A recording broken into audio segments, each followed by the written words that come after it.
स्वागत है दोस्तों जेएस नॉवल वर्ल्ड में, जहां हर कहानी में छुपा है रोमांच, हंसी के ठहाके और थोड़ी सी थ्रिल। तो तैयार हो जाए, क्योंकि अब शुरू होने वाला है एक नया किस्सा जो आपको ले जाएगा हंसी और रोमांच से भरी इस दुनिया में। आदित्य ने अपनी आत्मिक ऊर्जा को प्रवाहित किया, तब कहीं जाकर वह अपने चेहरे पर आ रही तेज हवा को रोक पाया।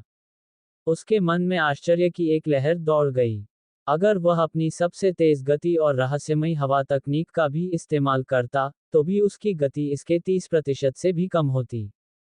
कोई आश्चर्य नहीं कि यह एक 6 सितारा दैत्य पक्षी है। आदित्य ने मन ही मन प्रशंसा की और सोचा, इस गति से काला पहाड़ श्रृंखला तक जाना बहुत आसान है। क्यों न घर पर भी कुछ देर के लिए रुक जाऊं। किशनपुर रक्षाया पंथ के ठिकाने से 2-3 हजार मील दूर था, जिसने आदित्य को थोड़ा बेचैन कर दिया। सूं, चांदी के पंखों वाले गरुड़ ने अपने पंख जोर से फड़फड़ाए और फिर से तेजी पकड़ी। गहरी रात में आदित्य आखिरकार काला पहाड़ श्रृंखला पर पहुंच गया, और कुछ ही देर बाद उसने दूर से किशनपुर को देखा। चांदी के पंखों वाले गरुड़ को नीचे उतारते हुए आदित्य ने ध्यान से देखा और लोहिया निवास में मंद मंद जलती हुई रोशनी को देखा, तब कहीं जाकर उसने राहत की सांस ली। कुछ देर सोचने के बाद आदित्य ने अस्थायी रूप से घर न लौटने का फैसला किया। अन्यथा, ये जानकर कि वह रक्त छाया पंथ के ठिकाने पर हमला करने जा रहा है, उसके पिता और दादा निश्चित रूप से चिंतित हो जाएंगे। वहां कौन है? जैसे ही आदित्य जाने की तैयारी कर रहा था, अचानक एक गगनभेदी आवाज उसके कानों में गूंजी। अगले ही पल, सूं, लोहिया निवास से 3 रोशनी की किरणें आसमान में उठीं और तुरंत आदित्य के सामने पहुंच गईं। बीच में एक मजबूत, मध्यम आयु वर्ग का व्यक्ति था, जिसने शानदार कपड़े पहने हुए थे और जिसके बाल थोड़े भूरे थे। उसका पूरा शरीर एक हल्की सुनहरी चमक में लिपटा हुआ था, उसकी सांसें स्वाभाविक थीं और उसमें एक प्रभावशाली उपस्थिति थी।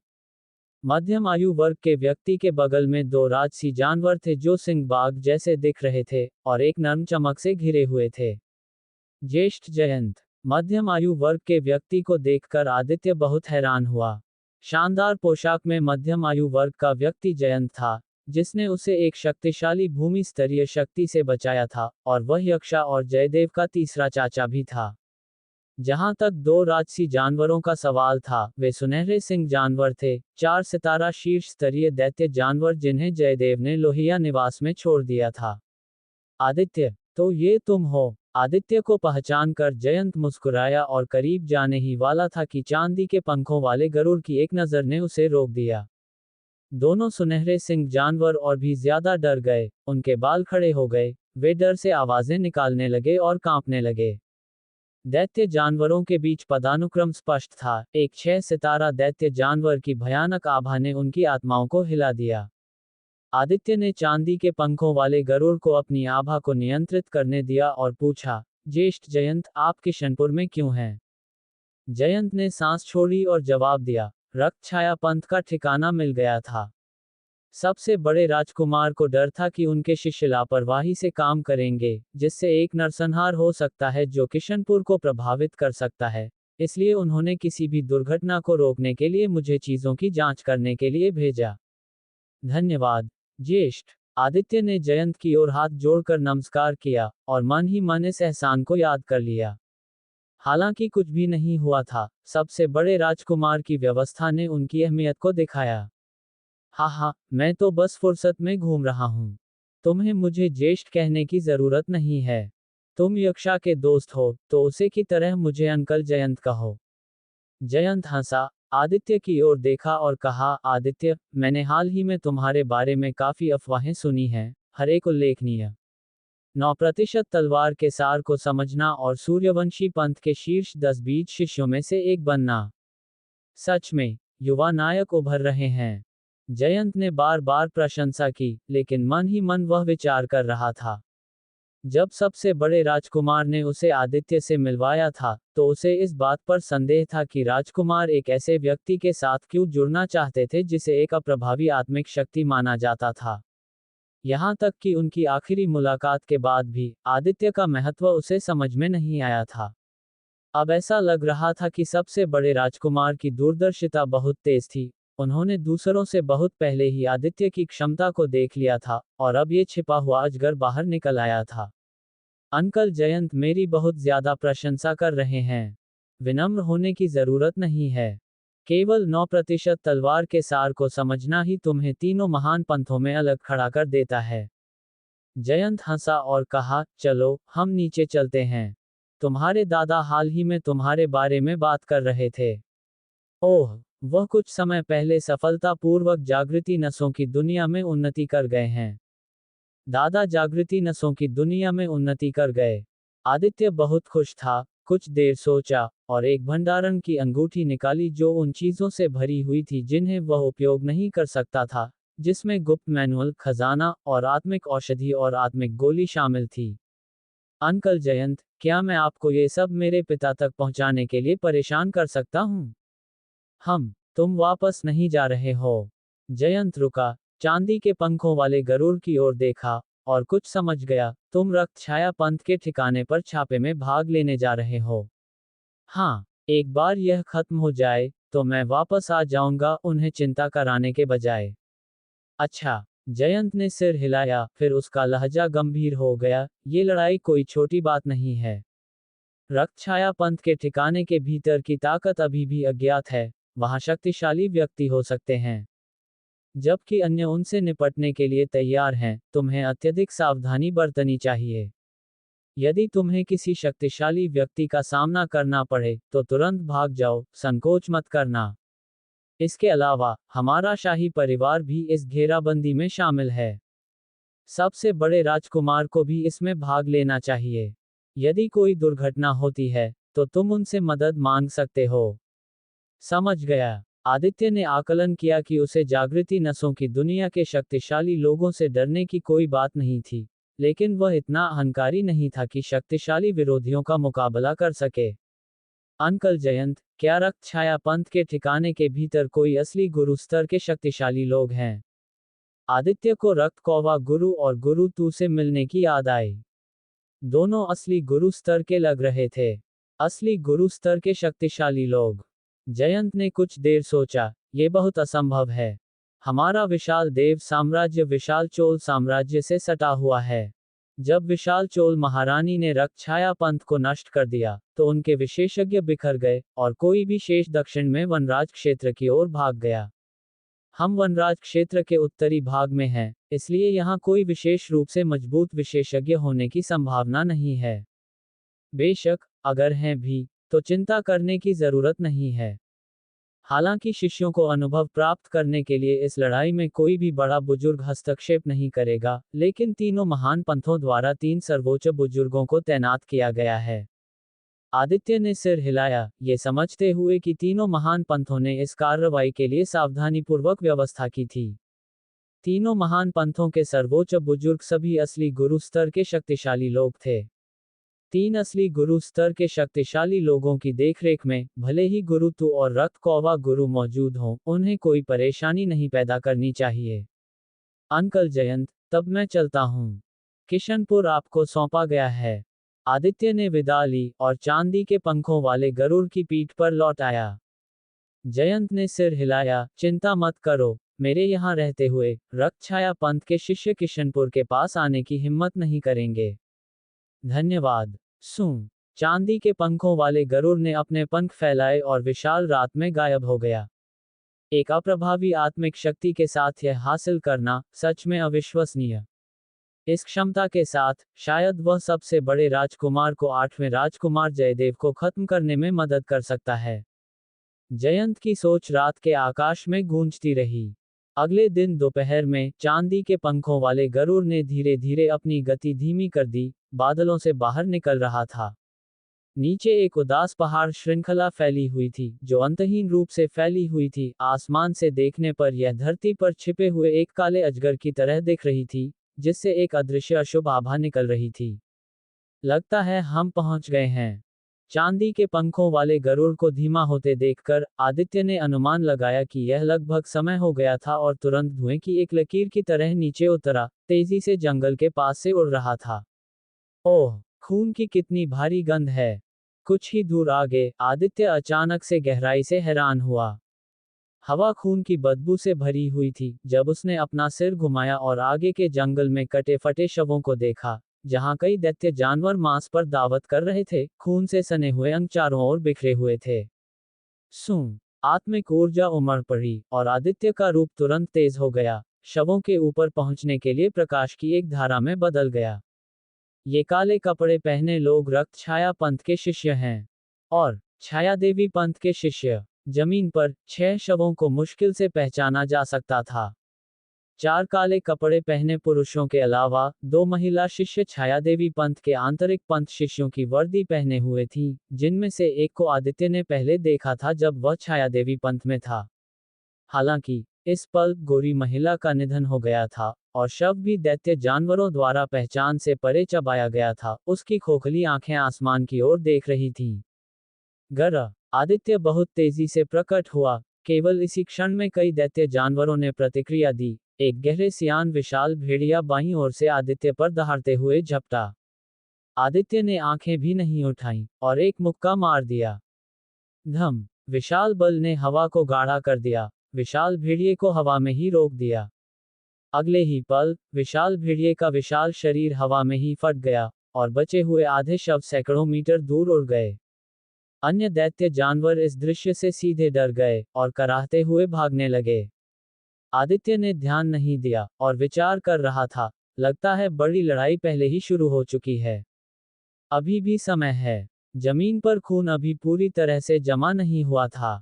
आदित्य ने अनुमान लगाया कि ये लोग केवल लगभग 15 मिनट पहले मरे थे। लड़ाई ज्यादा देर पहले शुरू नहीं हुई होगी। ये सोचकर आदित्य ने तुरंत रहस्यमयी छाया कदम को तैनात किया, तेजी से आगे बढ़ रहा था। जैसे जैसे वह गहराई में गया, शव बढ़ते गए, जब तक कि वे हर जगह नहीं हो गए। काले बादल, खून के लाल धब्बे, हमेशा मौजूद शव, काला पहाड़ श्रृंखला की मंद रोशनी के साथ पूरे पहाड़ के जंगल को एक नरक में बदल दिया, एक दमनकारी माहौल में लिपटा हुआ। आदित्य ने संक्षेप में देखा, इन शवों में से ज्यादातर रक्त छाया पंथ के शिष्यों के थे, उसके बाद छाया देवी पंथ के शिष्यों के थे और कुछ अज्ञात घुमंतु थे। सच में भयंकर। आदित्य ने लड़ाई की क्रूरता को महसूस किया। अपनी कमर पर वज्रगुप्त तलवार को कसते हुए आदित्य का रूप हिल गया, एक पहाड़ी पर रुक गया। उसके आत्मिक चेतना के समुद्र में सुनहरी लहरें उमड़ रही थीं और उसकी आत्मिक शक्ति तुरंत खुद पर केंद्रित होकर बाहर की ओर फैल रही थी। कोई और नहीं है। आत्मिक शक्ति लगभग 10 मील तक फैली, फिर भी कुछ भी नहीं मिला जिससे आदित्य को आखिरकार सुकून मिला। हालांकि ये लोग कुछ समय से मर चुके थे, आत्मिक शक्तियों को संघनित करने में असमर्थ थे, फिर भी उनमें काफी आत्मिक ऊर्जा बची थी।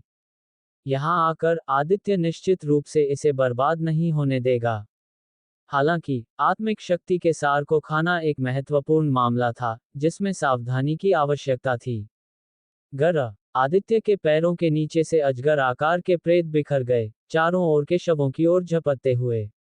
कुछ ही पलों में आदित्य ने आसपास के शवों से सभी अवशिष्ट आत्मिक ऊर्जा को खा लिया, तुरंत अपने भीतर आत्मिक ऊर्जा के उमड़ने को महसूस किया। वज्रगुप्त तलवार के 3 स्वर्गों की खेती के कारण हुई सभी कमियों को फिर से भर दिया, उसे चरम स्थिति में बहाल कर दिया, यहाँ तक कि थोड़ा आगे भी बढ़ गया। बुरा नहीं है, ये यात्रा सार्थक थी। आदित्य खुश हुआ। इस तरह का युद्ध क्षेत्र बस खेती के लिए एक स्वर्ग था। जब तक खाने के लिए पर्याप्त आत्मिक शक्ति का सार था, उसकी खेती निश्चित रूप से तेजी से आगे बढ़ सकती थी। 9वें स्तर की मध्य अवस्था को पार करना कोई समस्या नहीं होगी और उसकी तकनीक निस्संदेह दूसरे स्तर को पार कर सकती थी। एक बार जब उसकी तकनीक दूसरे स्तर को पार कर गई, तो उसकी युद्ध शक्ति दोगुनी हो सकती थी। तब तक युयान जैसे आंतरिक पंथ के तथाकथित प्रतिभाशाली उसके सामने कुछ भी नहीं होंगे। फू गहरी सांस लेते हुए आदित्य ने खुद को शांत किया और आगे बढ़ता रहा। इस तरह दौड़ते हुए, खाते हुए, एक पल में आदित्य ने पहले ही 100 से ज्यादा लोगों को खा लिया था, और यह इसलिए था क्योंकि वह बहुत बड़ा दृश्य बनाने की हिम्मत नहीं कर रहा था। हालांकि इन लोगों की खेती उत्कृष्ट नहीं थी, ज्यादातर जागृति नसों की दुनिया की शुरुआती अवस्था में, यहाँ तक कि कुछ सामान्य नसों की दुनिया के योद्धा भी थे, और चूंकि वे कुछ समय से मर चुके थे, अवशिष्ट आत्मिक ऊर्जा ज्यादा नहीं थी। और जैसे ही वह गहराई में गया, उसने धीरे धीरे जागृति नसों की दुनिया के मध्य अवस्था के शक्तिशाली व्यक्तियों के शवों का सामना करना शुरू कर दिया। ये लोग ज्यादा देर पहले नहीं मरे थे, कुछ आत्मिक शक्तियों को संघनित करने में सक्षम थे, हर एक पहले वाले के 10 के बराबर था। लगता है युद्ध क्षेत्र का केंद्र दूर नहीं है। आदित्य ने जागृति नसों की दुनिया के मध्य अवस्था के 2 शक्तिशाली व्यक्तियों के शवों को खाया और आगे बढ़ रहा था। कुछ ही दूर आगे, आदित्य ने पहली बार जीवित लोगों की सांस को महसूस किया। हालांकि, आभा अराजक थी, जो तीव्र लड़ाई का संकेत दे रही थी। चलो जाकर देखते हैं। रहस्यमयी छाया कदम को तैनात करते हुए, आदित्य का रूप लगभग घने जंगल की छाया में मिल गया, बाहर निकल रहा था। कुछ ही सांसों में, आदित्य एक ऊंचे विशाल पेड़ के ऊपर बैठ गया। नीचे देखने पर, 3 काले कपड़े पहने पुरुष आगे खुले जंगल में 2 छायादेवी पंथ के शिष्यों को घेर रहे थे। सभी पांचों तीसरे स्तर के जागृति नसों की दुनिया के विशेषज्ञ थे, जिनमें खेती का अंतर बहुत कम था। हालांकि, संख्या में लाभ ने 2 महिला छायादेवी पंथ के शिष्यों को कगार पर धकेल दिया, उन्हें बार बार खतरे में डाल दिया। मैंने सुना है कि छायादेवी पंथ की महिला शिष्याएं पूरे साल आत्मिक झरनों में स्नान करती हैं, उनकी त्वचा पानी की तरह चिकनी होती है, और वे महिलाओं में शीर्ष स्तरीय हैं। चलो उन्हें पकड़कर गुरु तू के लिए वापस ले जाते हैं। हे 2 छोटी सुंदरियां, संघर्ष करने का कोई मतलब नहीं है, अब चुपचाप आत्मसमर्पण कर दो।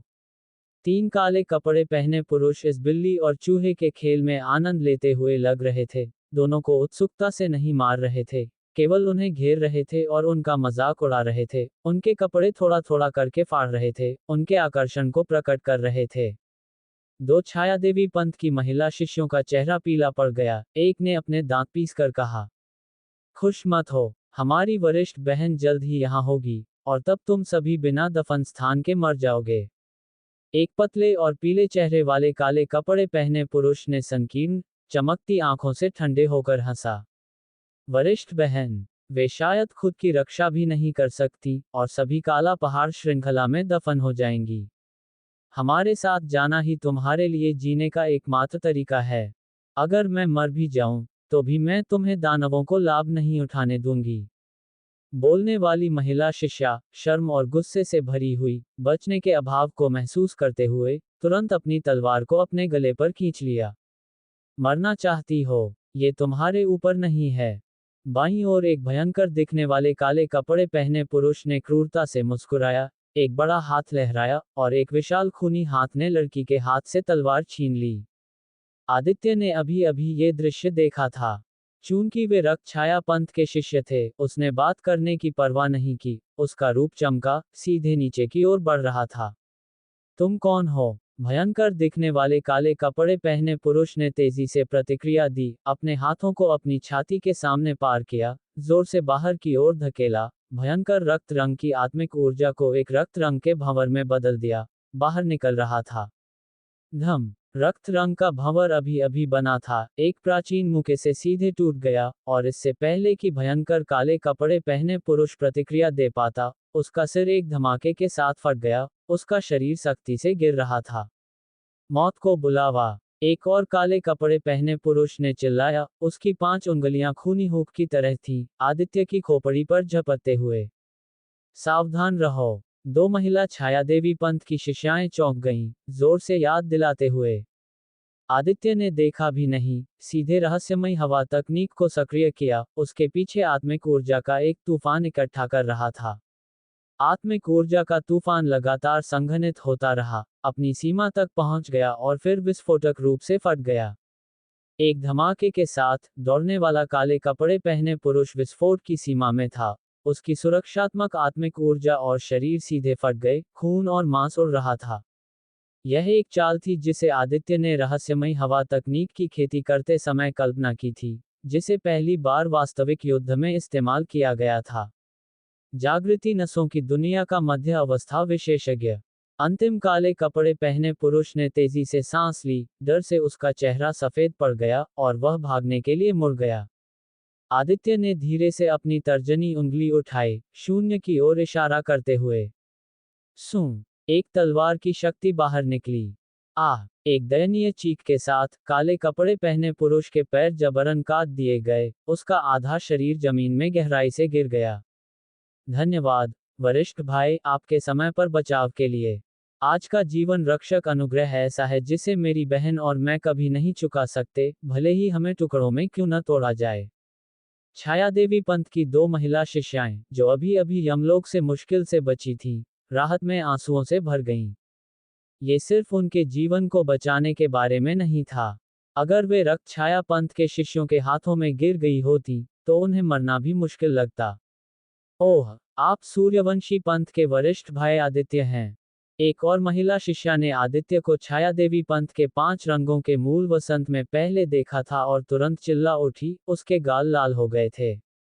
आदित्य ने सिर हिलाया और उस काले कपड़े पहने पुरुष की ओर चला गया जो मुश्किल से जीवित था, और ठंडे होकर कहा, 2 सवाल। 1, तुमने अभी कहा कि उनकी वरिष्ठ बहन भी खुद की रक्षा नहीं कर सकती, और यह कि सभी काला पहाड़ श्रृंखला में मर जाएंगे, इसका क्या मतलब है? साथ ही, क्या गुरु तू जिसका तुमने उल्लेख किया, असली गुरु स्तर का शक्तिशाली गुरु तू वंशान है? आदित्य ने उसकी जान तुरंत नहीं ली क्योंकि उसे लगा कि तीनों की बातचीत में कुछ और छिपा हुआ था। रक्त छाया पंथ का गढ़ एक भयंकर लड़ाई में बंद था, फिर भी तीनों ने तेजी से भागने की कोशिश नहीं की और यहाँ तक कि महिलाओं को पकड़ने का भी खाली समय था, जो बेहद अजीब था। तुम गुरु तू वंशान का नाम कैसे जानते हो? काले कपड़े पहने पुरुष, जो शुरू में भयंकर दिख रहा था, गुरु तू वंशान का नाम सुनकर उसका चेहरा नाटकीय रूप से बदल गया। आदित्य ने भौं उठाई, क्या ये सच में वही है? वह कहाँ है? काले कपड़े पहने पुरुष की आंखें झिलमिला गईं और वह मुस्कुराया। तुम्हें बताने में कोई बुराई नहीं है। गुरु तू ठीक मर। अंत में, काले कपड़े पहने पुरुष ने अचानक एक भयानक हंसी छोड़ी, और उसकी आंखों से खून की 2 किरणें निकल आईं। उसका शरीर एक फुलाए हुए गुब्बारे की तरह फूल गया, खून की नसें केंचुओं की तरह बाहर निकल आईं। अगले ही पल, धमा, काले कपड़े पहने पुरुष का शरीर खून के धुएं के बादल में फट गया। एक चमचमाती खून की रोशनी एक छोटे सूरज की तरह फट गई, और उसकी सीमा के भीतर सब कुछ तुरंत मिट गया। हवा के भंवर का एक अशांत घेरा बना। वरिष्ठ भाई आदित्य, 2 छायादेवी पंथ की महिला शिष्याएं 100 मीटर से ज्यादा दूर उड़ गईं। उनका दिल उनके गले में था क्योंकि वे अराजक क्षेत्र को देख रही थीं। इस पल में, सूं, एक तलवार की शक्ति का चमकना, और खून और ऊर्जा के अशांत भंवर को विभाजित किया, और आदित्य भीतर से बाहर निकला। ये रक्त छाया पंथ के शिष्य सच में अजीब हैं, हर एक क्रूर और मौत से नहीं डरने वाला। आदित्य ने आखिरकार समझा कि रक्त छाया पंथ ने एक बार वनराज क्षेत्र पर क्यों राज किया और लगभग पूरे पूर्वी क्षेत्र को साफ कर दिया था। यहाँ तक कि एक साधारण शिष्य के पास भी ऐसे साधन थे। गुरु तू वंशान और गुरु रक्त कौवा जैसे विशेषज्ञों की ताकत कल्पना से परे होनी चाहिए। वरिष्ठ भाई आदित्य, आदित्य को बिना चोट के देखकर 2 छायादेवी पंथ की महिला शिष्याएं खुश थीं और प्रशंसा से भरी हुई थीं। आदित्य ने पूछा, अब लड़ाई की स्थिति कैसी है? रास्ते में, मैंने केवल तुम्हारे छायादेवी पंथ के शिष्यों को देखा। सूर्यवंशी पंथ, प्रचंड मेघ पंथ, और शाही परिवार के लोग कहाँ हैं? दोनों ने अपना परिचय दिया। बड़ी महिला शिष्या का नाम हुकै था और दूसरी का नाम जुयुए था। फिर उन्होंने वर्तमान स्थिति को समझाना शुरू किया। ये पता चला कि रक्त छाया पंथ को एक बार में पकड़ने और अपने बीच संघर्षों और अराजकता से बचने के लिए, तीनों महान पंथों और शाही परिवार ने रक्त छाया पंथ के गढ़ पर 4 अलग अलग दिशाओं से हमला किया। मैं समझा। आदित्य ने सिर हिलाया। प्रचंड मेघ पंथ और सूर्यवंशी पंथ के बीच गर्मजोशी भरे रिश्ते को ध्यान में रखते हुए, अगर 2 पंथों के शिष्य टकराते, तो यह निश्चित रूप से एक संघर्ष को जन्म देता और समग्र स्थिति को प्रभावित करता। इसके अलावा, आदित्य ने उनसे ये भी सीखा कि रक्त छाया पंथ के गढ़ पर इस हमले में, तीनों महान पंथों के मुख्य शिष्य मुख्य बल थे, और वे भी सबसे आगे बढ़ रहे थे। साधारण आंतरिक पंथ के शिष्य परिधि पर उन मछलियों को बाहर निकालने के लिए जिम्मेदार थे जो जाल से फिसल गई थीं। जू युए और उसकी साथी का भाग्य बुरा था, वे अभी अभी दूसरों से अलग हुई थी जब उनका सामना 3 रक्त छाया पंथ के शिष्यों से हुआ था। अगर वे आदित्य से नहीं मिली होती, तो वे निश्चित रूप से नहीं बच पाती। पर्याप्त जानकारी मिलने के बाद आदित्य जाने के लिए तैयार था, उन्हें वहीं रहने का निर्देश दिया और कहा कि अगर वह किसी अन्य छायादेवी पंथ के शिष्यों से मिलता है तो वह उन्हें बचाने के लिए भेजेगा। धन्यवाद, वरिष्ठ भाई आदित्य। रक्त छाया पंथ के शिष्य कपटी और धोखेबाज हैं, कृपया अतिरिक्त सावधानी बरतें। जू युए और उसकी साथी दोनों ने बार बार धन्यवाद दिया, आदित्य के प्रति और भी ज्यादा आभारी महसूस कर रही थीं। वे गंभीर रूप से घायल थीं और काला पहाड़ श्रृंखला के खतरनाक दिल से खुद बाहर निकलना मुश्किल था। जाने से पहले आदित्य ने 3 रक्त छाया पंथ के शिष्यों की सभी चीजें ले लीं, हजारों रक्त की गोलियां प्राप्त की, जिससे उसे एक छोटा लाभ हुआ। जहां तक तीनों की आत्मिक शक्ति के सार का सवाल था, जू युए और उसकी साथी के मौजूद होने पर वह उन्हें खा नहीं सकता था। इसके अलावा उसने पहले ही 2 रक्त छाया पंथ के सदस्यों को धूल में बदल दिया था, वे चाहते हुए भी नहीं खाए जा सकते थे। अपनी शक्तिशाली आत्मिक शक्ति का उपयोग करते हुए आदित्य ने तेजी से कई छायादेवी पंथ के शिष्यों को ढूंढा और उन्हें जू युए और उसकी साथी की स्थिति के बारे में बताया। छायादेवी पंथ के शिष्य बहुत आभारी थे और तुरंत किसी को उन्हें बचाने के लिए भेजा। आदित्य बाईं ओर आगे बढ़ता रहा। सूर्यवंशी पंथ को सौंपा गया क्षेत्र छायादेवी पंथ के ठीक बाईं ओर था। रास्ते में उसने कई शवों को खोजा। कुछ रक्त छाया पंथ के थे, अन्य पंथ के शिष्यों के थे। आदित्य ने उन सभी को एक एक करके खा लिया। ये लोग ज्यादा देर पहले नहीं मरे थे और उनकी आत्मिक शक्ति के सार का केवल एक छोटा हिस्सा ही गायब हुआ था। कई जागृति नसों की दुनिया के मध्य अवस्था के विशेषज्ञ थे और यहाँ तक कि कुछ अंतिम अवस्था वाले भी। उन्हें खाने के बाद प्रभाव चौंकाने वाले थे। जैसे ही आत्मिक शक्ति में हर एक तारा रोशन हुआ, आदित्य के शरीर में दूसरा आत्मिक ऊर्जा का निवास अब सिर्फ एक आत्मिक ऊर्जा का भंवर नहीं था, उसने धीरे धीरे अजगर के रूप के परिवर्तन के लक्षण दिखाना शुरू कर दिया। बुरा नहीं है, इसी तरह खाते रहो और यह ज्यादा देर नहीं लगेगा कि दूसरा आत्मिक ऊर्जा का निवास अजगर के रूप में बदल जाएगा, तकनीक के दूसरे स्तर को पार कर जाएगा। इस तरह मेरे पास एक ऐसा हथियार होगा जो 9% तलवार के सार के बराबर होगा, यहाँ तक कि 3 गुना ज्यादा मजबूत भी। आदित्य का दिल उत्साह से भर गया और उसकी गति 3 गुना तेज हो गई।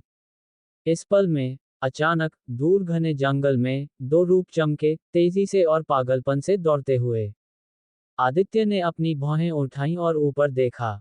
दोनों सूर्यवंशी पंथ के आंतरिक पंथ शिष्य की वर्दी पहने हुए थे, खून से लथपथ थे, चेहरे पीले थे, घबराहट में भाग रहे थे। हा, तुम बच नहीं सकते, आत्मसमर्पण करो और मरो। उनके पीछे 3 रक्त छाया पंथ के शिष्य तेजी से पीछा कर रहे थे, भयानक हंसी निकाल रहे थे। वरिष्ठ भाई, हमें बचाओ, रक्त छाया पंथ के शिष्य हमारा पीछा कर रहे हैं, कृपया हमें बचाओ। 2 सूर्यवंशी पंथ के आंतरिक पंथ शिष्यों ने आदित्य को देखा और मानो एक उद्धारकर्ता को देखकर उसकी ओर दौड़े, करीब आ रहे थे। आदित्य ने शांत मुस्कान के साथ अपनी आंखें नीचे की, वरिष्ठ भाई के पास आओ। धन्यवाद, वरिष्ठ भाई। 2 सूर्यवंशी पंथ के आंतरिक पंथ शिष्यों का चेहरा खुशी से भर गया, लेकिन अंदर उनके आंखों में एक भयानक ठंडी हंसी आ गई। वे अभी अभी आदित्य के बगल में पहुंचे थे।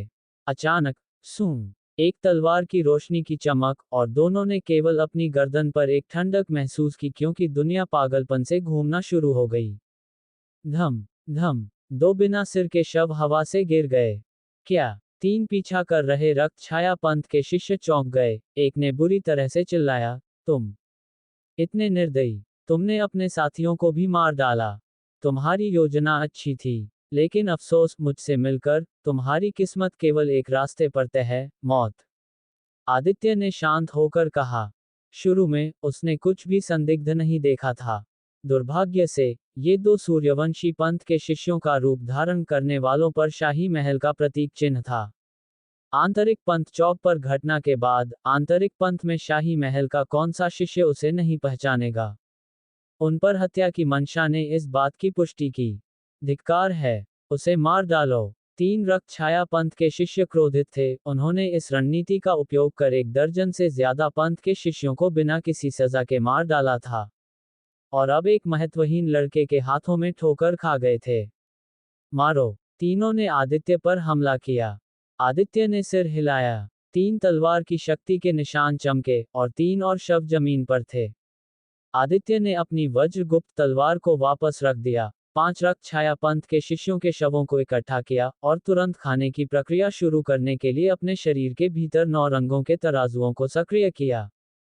गर एक अजगर आकार का प्रेत दहाड़ा एक अदृश्य चूसने वाले बल को बाहर निकालते हुए और कई शिष्यों की आत्मिक शक्तियों को जबरन निकाल लिया गया। आदित्य के शरीर में बाढ़ आ गई। साथ ही आदित्य के शरीर में दूसरा आत्मिक ऊर्जा का निवास तेजी से तराजुओं और पंजों के साथ और ज्यादा अलग हो गया। शुरू में जागने की कगार पर एक सोए हुए असली अजगर का रूप ले लिया, धीरे धीरे एक दुर्जय ऊर्जा की आभा निकल रही थी। लगभग समय हो गया है। आदित्य की आवाज में खुशी की एक झलक थी। इन रक्त छाया पंथ के शिष्यों में सबसे मजबूत केवल जागृति नसों की दुनिया के 7वें स्तर की शुरुआती अवस्था में था। हालांकि क्योंकि उन्हें अभी अभी मारा गया था, उनकी आत्मिक शक्ति का सार अभी तक गायब नहीं हुआ था, जिससे खाने के प्रभाव असाधारण रूप से शक्तिशाली थे। अगर इन लोगों से आत्मिक शक्ति का सार 10 गुना था, तो पहले खाए गए उसी स्तर के शवों ने 30% से कम, कभी कभी 10% भी नहीं दिया। इन जैसे 100 और शवों के साथ, तकनीक निश्चित रूप से पार हो जाएगी। आदित्य ने चुपचाप गणना की। सामान्य परिस्थितियों में 100 से ज्यादा मध्य अवस्था के जागृति नसों की दुनिया के विशेषज्ञों को खाना निस्संदेह मुश्किल होगा। हालांकि काला पहाड़ श्रृंखला में, जो कत्लेआम और मौत से भरा हुआ था, यह एक चुनौतीपूर्ण काम नहीं था। जारी रखो, आश्वासन महसूस करते हुए आदित्य ने इशारा किया और 5 सूखे रक्त छाया पंथ के शिष्यों से भंडारण की अंगूठी और पहचान के टोकन वापस ले लिए। पहचान के टोकन रक्त छाया पंथ के शिष्यों को मारने के सबूत के रूप में काम करते हैं और उन्हें पंथ के योगदान बिंदुओं के लिए बदला जा सकता है। सब कुछ दूर रखने के बाद आदित्य क्षेत्र में गहराई से चला गया। वह जितना गहरा गया, घने जंगल पर लटकी हुई जहरीली धुंध उतनी ही घनी होती गई, आसमान को अवरुद्ध कर रही थी और पेड़ों के ऊपर दमनकारी रूप से नीचे दब रही थी। ये धुंध अत्यधिक जहरीली थी, यहाँ तक कि जागृति नसों की दुनिया में रहने वाले भी सांस लेने पर अपनी आत्मिक ऊर्जा के परिसंचरण को प्रभावित होते हुए पाएंगे। आत्मिक शक्ति कुछ हद तक बाधित होगी और भटकाव शुरू हो जाएगा। फिर भी आदित्य के लिए, जिसके पास शक्तिशाली आत्मिक शक्ति थी, प्रभाव न्यूनतम था, जिससे उसकी आत्मिक शक्ति को मील तक आसानी से फैलने दिया गया।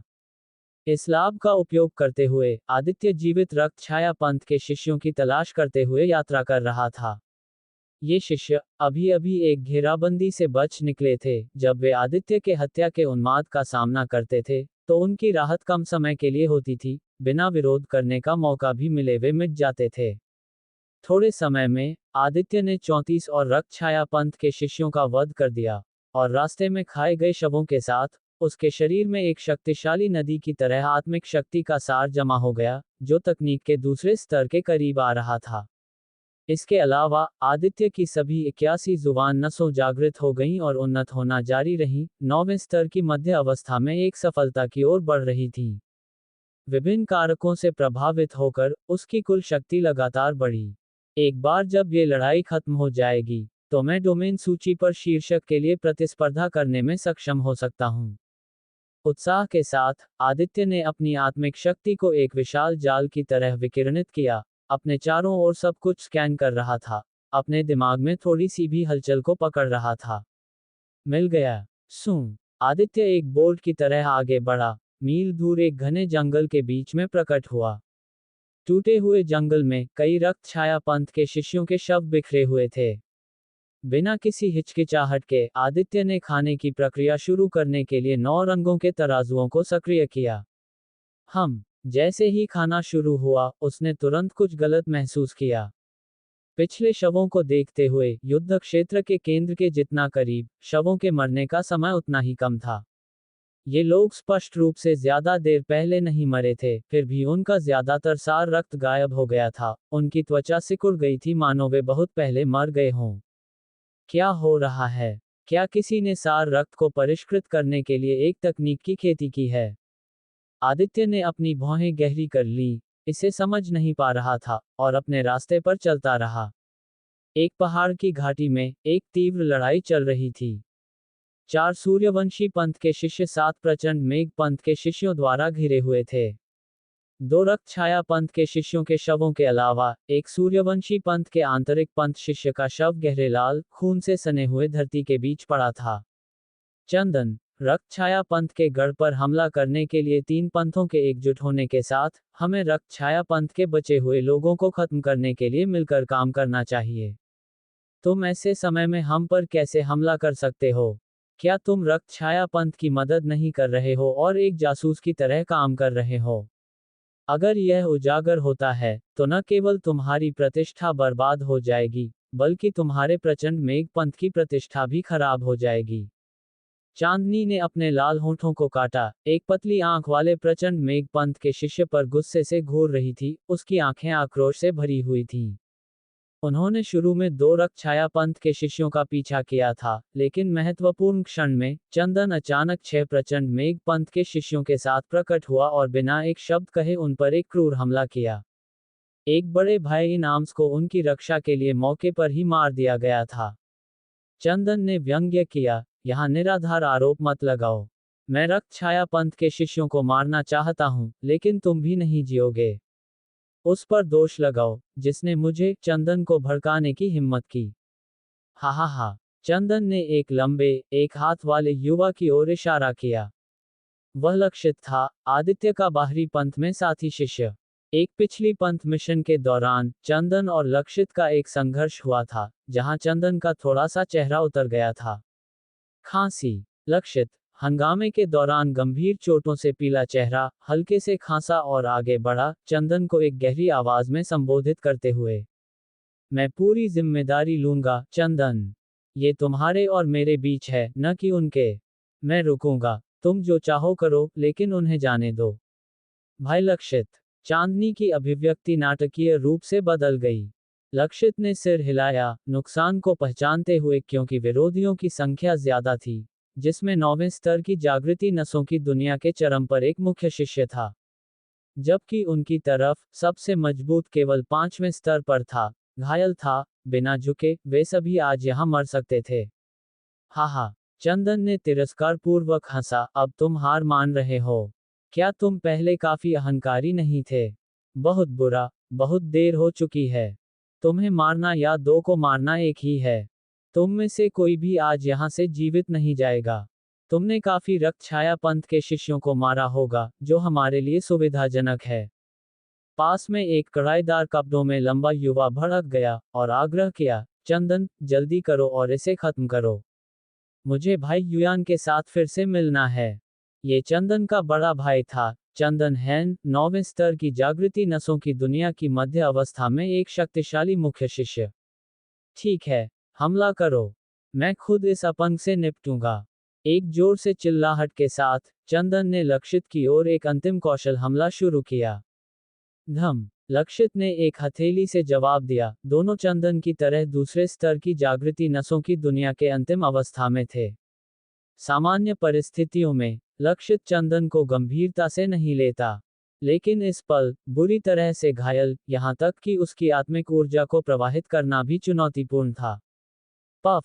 एक ही विनिमय ने लक्षित के हथेली बल को तोड़ दिया, जिससे वह खून थूकने और लड़खड़ा कर पीछे हटने लगा। उसका चेहरा पीला पड़ गया और उसे और ज्यादा चोटें आईं। हा हा हा। व्यर्थ में संघर्ष कर रहे हो। अब मरो। चंदन ने भयानक रूप से हंसा, उसकी आत्मिक ऊर्जा उमड़ रही थी, उसकी हथेली से लपटें निकल रही थीं, लक्षित के चेहरे की ओर एक दुर्घटनाग्रस्त पहाड़ की तरह हमला कर रही थी। भाई लक्षित। चांदनी घबरा गई, हस्तक्षेप करने की कोशिश कर रही थी, लेकिन एक और प्रचंड मेघ पंथ के शिष्य द्वारा वापस मजबूर कर दिया गया, उसे असहाय छोड़ दिया गया। महत्वपूर्ण क्षण में सूं एक बिजली की तलवार की शक्ति चमकी, ठीक लक्षित और चंदन के बीच में उतरी। चंदन का पूरा दाहिना हाथ कट गया, उड़ गया, जमीन पर गिर गया। अपनी नंगी कलाई को घूरते हुए चंदन प्रतिक्रिया करने से पहले जम गया, कटे हुए हाथ को पकड़कर और चीखने लगा। आह, मेरा हाथ, मेरा हाथ। कौन कौन है? सूं कोई लक्षित के बगल में धीरे से उतर गया। वह आदित्य था। रास्ते में उसने ऐसे शवों की खोज की थी जिनसे ज्यादातर सार रक्त गायब हो गया था, जिससे आगे खाना बेकार हो गया था। इसलिए वह आसमान के माध्यम से उड़ गया, आगे बढ़ रहा था, और अभी अभी घाटी के ठीक ऊपर पहुंचा था। आदित्य भाई, आदित्य! सूर्यवंशी पंथ के कुछ शिष्य पहले हैरान हुए, फिर खुशी से झूम उठे। चांदनी की आंखें तो लाल हो गईं। आदित्य ने बुरी तरह से घायल लक्षित को देखा और माथे पर बल डालकर कहा, तुम घायल हो। जिंदगी के आगे थोड़ा बहुत घाव कुछ भी नहीं है। अच्छा हुआ तुम समय पर आ गए। आदित्य को देखकर लक्षित ने चैन की सांस ली। अभी अभी उसे लगा था कि उसका अंत निश्चित है। अपनी जिंदगी की तो उसे ज्यादा परवाह नहीं थी, लेकिन उसे डर था कि कहीं उसकी वजह से चांदनी और दूसरे लोग भी मुसीबत में न फंस जाएं। बड़े भाई, इसे मार डालो मेरे लिए। मार डालो। इसके टुकड़े टुकड़े कर दो। आह, मेरा हाथ! चंदन अभी भी चीख रहा था, अपने खून से लथपथ कटे हुए हाथ से आदित्य की तरफ इशारा करते हुए। वह पूरी तरह पागल लग रहा था। चंदन का चेहरा गुस्से से तमतमा रहा था। अभी अभी निकली तलवार की शक्ति इतनी तेज थी कि उसे प्रतिक्रिया करने का भी समय नहीं मिला। उसने आदित्य को परखा और पाया कि वह केवल जागरण शिरा क्षेत्र के 9वें स्तर के शुरुआती चरण में था, तो उसके चेहरे पर एक ठंडी मुस्कान आ गई। लड़के, तुम में दम तो है। मेरे भाई का हाथ काट डाला, इसका बदला तुम अपनी जान देकर ही चुका सकते हो। मैं तुम्हें एक मौका देता हूँ, घुटने टेक कर मौत को स्वीकार करो और मैं तुम्हें जल्दी मौत दूंगा। अभी घुटने टेक कर मौत स्वीकार करो। चंदन के वहां मौजूद होने के कारण प्रचंड मेघपंथ के अन्य शिष्यों ने आदित्य को बिल्कुल भी भाव नहीं दिया और जोर से चिल्लाने लगे। एक शक्तिशाली जागरण शिरा क्षेत्र के 9वें स्तर के मध्य चरण का योद्धा उसे धमकी दे रहा था। आदित्य मुड़ा और शरारती मुस्कान के साथ बोला, ठीक है, मैं भी तुम्हें एक मौका देता हूं। अपनी पूरी ताकत लगा दो। हमला करो। याद रखना, तुम्हारे पास केवल एक मौका है। हाँ, एक मामूली जागरण शिरा क्षेत्र के 9वें स्तर के शुरुआती चरण वाला मेरे सामने अकड़ दिखा रहा है। तो फिर मैं तुम्हें पूरा कर देता हूँ। मैं तुम्हारी हड्डियां तोड़कर इस जमीन पर बिखेर दूंगा। चंदन पूरी तरह से आग बबूला हो गया। एक जोरदार चीख के साथ उसने सीधे अपनी आत्मिक शक्ति को बाहर निकाला, एक सात सितारा बाघ के आकार का राक्षस। अग्नि विनाश प्रहार। उसका जोश अपने चरम पर पहुंच गया, और चंदन ने तुरंत एक बड़ा जानलेवा हमला किया। उसकी पूरी दाईं भुजा भयंकर लपटों से जल उठी, फिर उसने अपनी हथेली को एक तलवार की तरह इस्तेमाल किया और जोरदार वार किया। ये हथेली का वार असाधारण था, एक ज्वालामुखी के फटने जैसा, गरजता हुआ, और इसकी भयंकर आभा पूरी घाटी में फैल गई, जिससे जमीन पर पड़ी सूखी पत्तियां जलने लगीं। चांदनी और अन्य लोग बार बार पीछे हटने लगे, अत्यधिक तनाव के साथ आदित्य को देखते हुए। उनकी हथेलियां पसीने से तर थीं। उन्होंने स्वाभाविक रूप से आदित्य के कियान फेउ को हराने और शीर्ष 10 बीज शिष्यों में से एक के रूप में पदोन्नत होने के बारे में सुना था। लेकिन सुनना एक बात थी, उसे देखे बिना उन्हें आदित्य की वर्तमान ताकत के बारे में पूरी तरह से पता नहीं था। बहुत कमजोर है। आदित्य ने सिर हिलाया। जब तक हथेली की ताकत पास नहीं आ गई, वह बिना हड़बड़ाए रहा, और उसने आगे बढ़कर उसे पकड़ लिया। धड़ाम! वह भयानक हथेली उसके द्वारा पकड़ ली गई, बिना एक इंच भी हिले। तुम! चंदन चौंक गया, महसूस कर रहा था कि उसकी हथेली लोहे की तरह जकड़ी हुई थी। चाहे वह कितनी भी कोशिश करे, वह आजाद नहीं हो पा रहा था। मैंने तुम्हें तुम्हारा मौका दिया है, अब तुम मर सकते हो। आदित्य मुस्कुराया और अपने हाथ से ताकत लगाए। कर्र! हड्डी के टूटने की एक साफ आवाज गूंजी, और चंदन की पूरी दाहिनी हथेली लुगदी में बदल गई। तीव्र दर्द के कारण वह बुरी तरह कांप रहा था। जैसे ही वह चीखने वाला था, धड़ाम! एक मुक्के ने उसके सिर को उड़ा दिया, जिससे चारों ओर लाल और सफेद छींटे फैल गए। बहुत, बहुत शक्तिशाली! लक्षित और चांदनी अवाक रह गए। भले ही उन्होंने आदित्य की ताकत का अनुमान लगाया था, लेकिन इसे अपनी आंखों से देखकर वे अभी भी हैरान और निशब्द थे। प्रचंड मेघ पंथ का एक मुख्य शिष्य, एक अविश्वसनीय रूप से शक्तिशाली जागरण शिरा क्षेत्र के 9वें स्तर के मध्य चरण का योद्धा। आदित्य ने उसे एक चूजे की तरह कुचल दिया, बिना किसी प्रयास के। आदित्य, आदित्य! मुझे याद आया। वह सूर्यवंशी पंथ का नया पदोन्नत शीर्ष 10 बीज शिष्य आदित्य है। ये वही है। प्रचंड मेघ पंथ के शिष्य घबराकर चिल्लाए। भागो! वे मुड़कर भागने लगे, किसी और चीज की परवाह नहीं की, क्योंकि वह शीर्ष 10 बीज शिष्यों में से एक था, 3 पंथों के आंतरिक पंथ का शिखर। जब चंदन को भी एक ही वार में मार दिया गया, तो वे क्यों न भागें? प्रचंड मेघ पंथ के शिष्य, जो पहले घमंडी थे, अब रो रहे थे, काश उनके पास भागने के लिए और पैर होते। हालांकि सब कुछ व्यर्थ था। छपाक, एक चौड़ी तलवार की धार चमकी, और एक के बाद एक प्रचंड मेघ पंथ के शिष्य बारिश की तरह गिरे, उनके शरीर जमीन पर बिखर गए। एक ही पल में 7 प्रचंड मेघ पंथ के शिष्य मारे गए, केवल चंदन बचा था, जिसका एक हाथ कट गया था। चंदन पहले ही डर चुका था, आदित्य की नजर देखकर वह हकलाया, छोड़ दो। छपाक, जैसे ही उसने एक शब्द बोला, एक तेज तलवार उसके मुंह से होती हुई उसके सिर के पीछे से निकली, जिससे वह कड़कर गिर गया। जब आदित्य ने अपनी तलवार म्यान में रखी, तो एक मुलायम और कोमल आकृति आगे बढ़ी और खुशी से उसे गले लगा लिया। एक शक्तिशाली जागरण शिरा क्षेत्र के 9वें स्तर के मध्य चरण के योद्धा को एक ही वार में मार डाला। आदित्य, तुम्हें देखे हुए काफी समय हो गया, तुम अब इतने शक्तिशाली हो गए हो, यहाँ तक कि शीर्ष 10 बीज शिष्यों में से एक भी बन गए हो। इसमें कोई हैरानी नहीं कि तुम मेरे प्यारे छोटे भाई हो। चांदनी ने आदित्य को गले लगाया, बहुत खुश थी, उसकी तरक्की से भी और उनके फिर से मिलने से भी। लक्षित पास आया और मुस्कुराते हुए बोला, आदित्य अब शीर्ष 10 बीज शिष्यों में से एक है, साथ ही सर्वोच्च वयोवृद्ध का बंद दरवाजा शिष्य भी है। क्या तुम उसे बड़े भाई नहीं बुलाओगी? चांदनी ने मुंह बनाते हुए कहा, शीर्ष 10 बीज शिष्य होने में क्या बड़ी बात है, फिर भी मेरा छोटा भाई है। आदित्य, क्या ऐसा नहीं है? आधे साल बाद, चांदनी और भी सुंदर लग रही थी। वह शांत और आकर्षक थी, उसका शरीर मोहक रूप से सुडौल और जीवन से भरा हुआ था। इस तरह से आदित्य को गले लगाने पर उसने नर्म स्पर्श महसूस किए, जिससे उसका दिल कांप उठा। हालांकि उसकी पहचान से आदित्य को विशेष रूप से सहज महसूस हुआ, मानो वह बाहरी पंथ के दिनों में वापस आ गया हो जब वे साथ में अभ्यास और खेती करते थे। बड़ी बहन सही कह रही हैं। आदित्य मुस्कुराते हुए सिर हिलाया। चांदनी ने गर्व से लक्षित की ओर देखा। प्रणाम, आदित्य भाई। आपका बहुत बहुत धन्यवाद, आदित्य भाई, हमें बचाने के लिए। सूर्यवंशी पंथ के 2 और शिष्य आगे बढ़कर उसका अभिवादन करने लगे, सम्मानपूर्वक, उनकी आंखों में प्रशंसा भरी थी। आदित्य ने सिर हिलाया, चारों ओर बिखरी लाशों पर नजर डाली, और कहा, जल्दी से यहाँ से चले जाओ और ठीक से ठीक होने के लिए एक जगह ढूंढो। ये जगह लड़ाई के केंद्र के करीब थी, विभिन्न पंथों के शिष्य एक साथ मिल गए थे, संभवतः प्रचंड मेघ पंथ के शिष्यों द्वारा खोजे जाने की संभावना थी। जैसे ही वह बोल रहा था, आदित्य ने बची हुई रक्त गंभीरी निकाली और चांदनी को दे दी। यह 1000 साल की ताकत वाली रक्त गंभीरी है। चांदनी थोड़ी हैरान थी, आदित्य के स्वभाव को जानते हुए, उसने आगे मना नहीं किया और सीधे रक्त गंभीरी स्वीकार कर ली, सलाह देते हुए।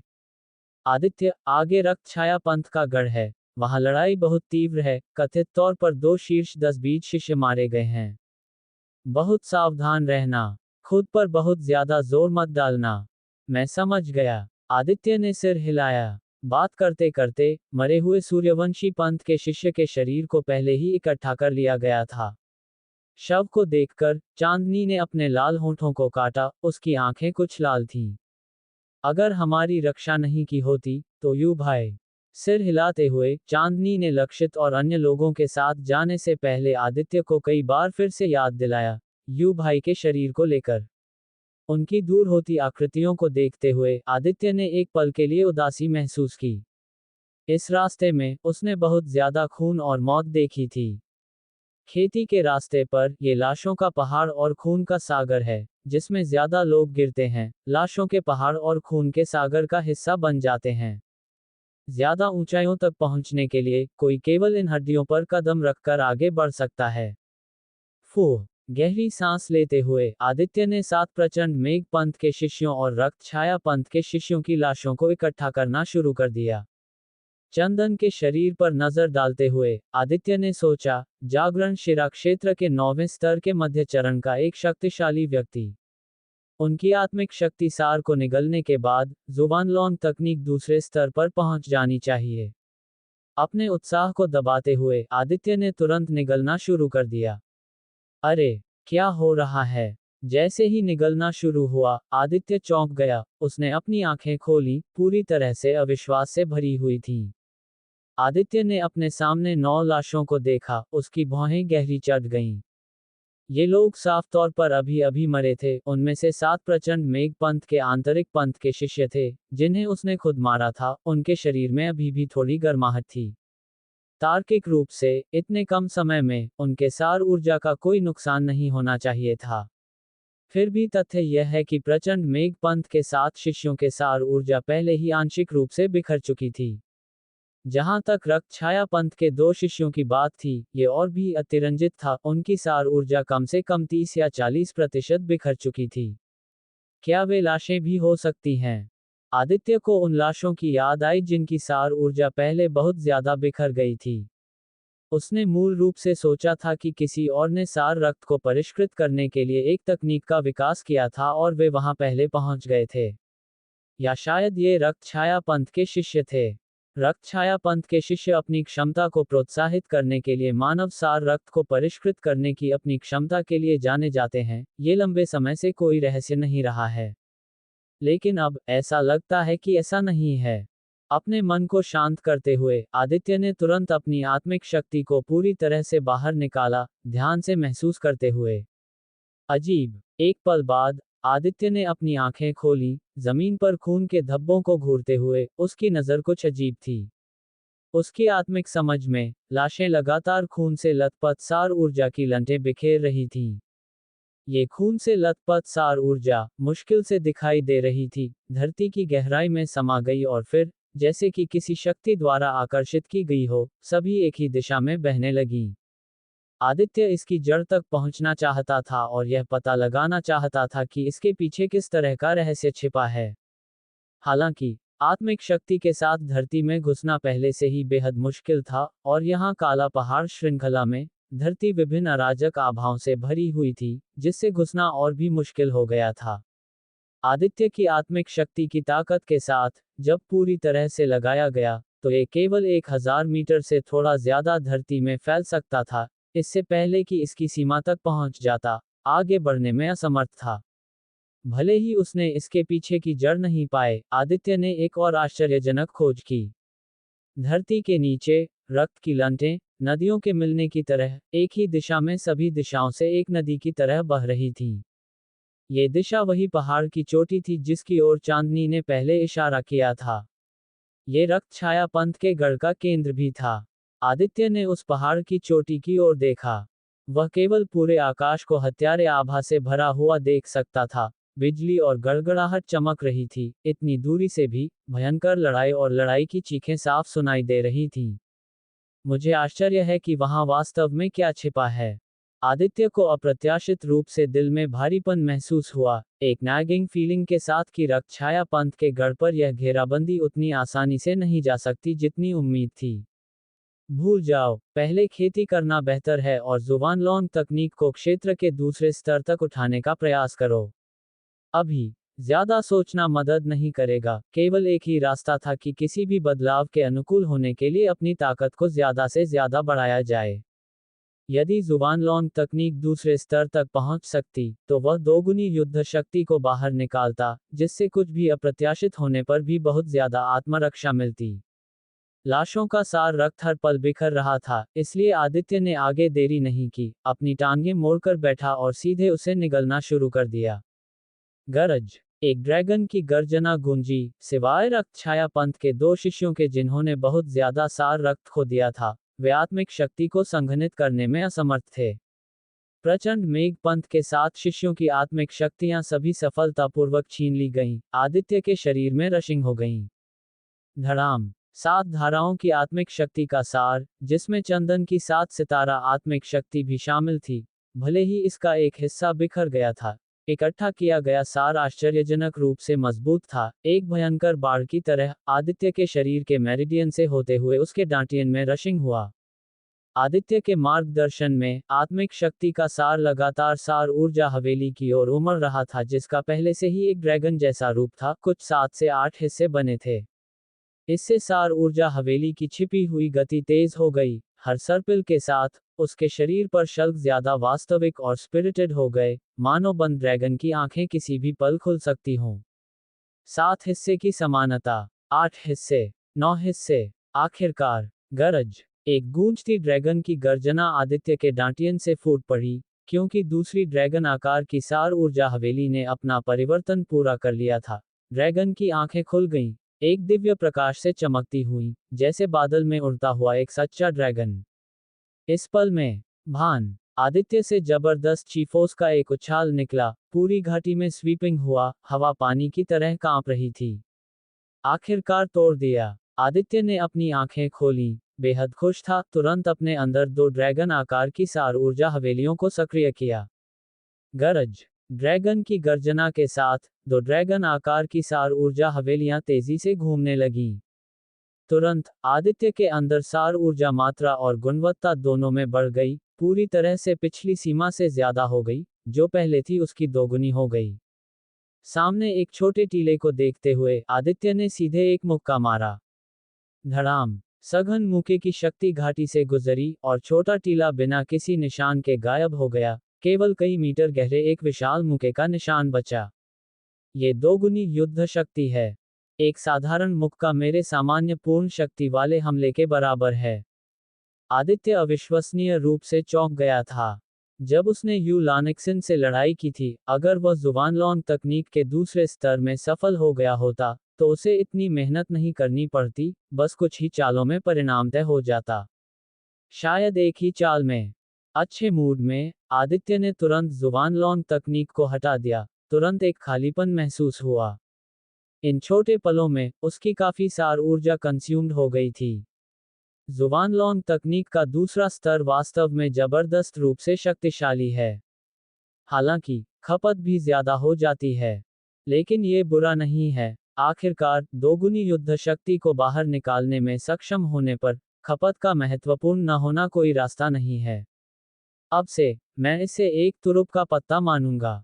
आदित्य ने धीरे धीरे गंदी हवा की सांस ली और कुछ सार ऊर्जा गोलियां निकालकर निगल लीं।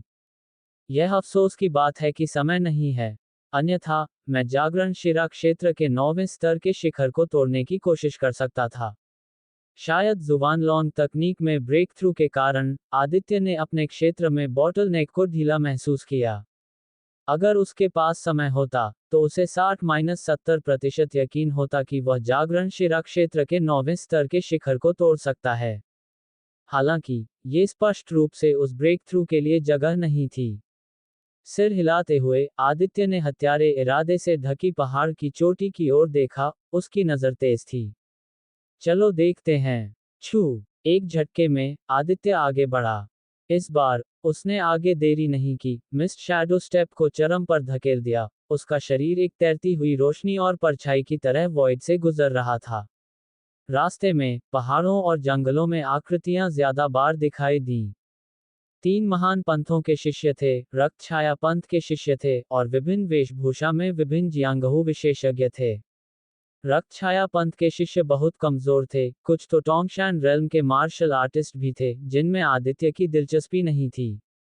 जब तक वह किसी को स्ट्रगलिंग करते हुए नहीं देखता, तभी वह मदद करने के लिए हस्तक्षेप करता। हम यहाँ आ गए। जल्द ही, आदित्य उस पहाड़ की चोटी पर पहुंच गया जिसकी ओर चांदनी ने इशारा किया था। दूर से यह ज्यादा नहीं लग रहा था, लेकिन पास से, पहाड़ की चोटी अविश्वसनीय रूप से राजसी थी, हजारों मीटर ऊंची थी, बंजर और नुकीली चट्टानों से भरी हुई थी, जैसे जमीन पर फैला हुआ एक विशाल जानवर। इस पल में, पूरी पहाड़ की चोटी लड़ाई की पुकारों से गूंज रही थी, क्योंकि 3 महान पंथों के शिष्य और सभी पक्षों के शक्तिशाली योद्धा लगातार पहाड़ पर उसकी चोटी की ओर हमला कर रहे थे, वे पहले ही उसके मध्यखंड से ऊपर पहुंच चुके थे। ज्यादा से ज्यादा काली बिंदियां लगातार पहाड़ की चोटी से नीचे उतर रही थीं। ये काली बिंदियां सभी रक्तछाया पंथ के शिष्य थे। आकाश और जमीन पर हर जगह आकृतियां भयंकर रूप से लड़ रही थीं, लाशें बिखरी हुई थीं, खून ने चट्टानों को लाल कर दिया था। साथ में काला पहाड़ श्रृंखला के अप्रेसिव बादल थे, एक गंभीर रूप से तनावपूर्ण और भयानक माहौल बना रहे थे, बस इसे देखने से ही डर लग रहा था। तो दोस्तों, ये था आज का सफर जेएस नॉवल वर्ल्ड के साथ। जहां हर कहानी में होता है ट्विस्ट और थोड़ी सी मस्ती। अगर आपको मज़ा आया तो लाइक, शेयर और सब्सक्राइब करना मत भूलिएगा। मिलते हैं अगले एपिसोड में, तब तक बने रहिए जेएस नॉवल वर्ल्ड की अद्भुत दुनिया के साथ।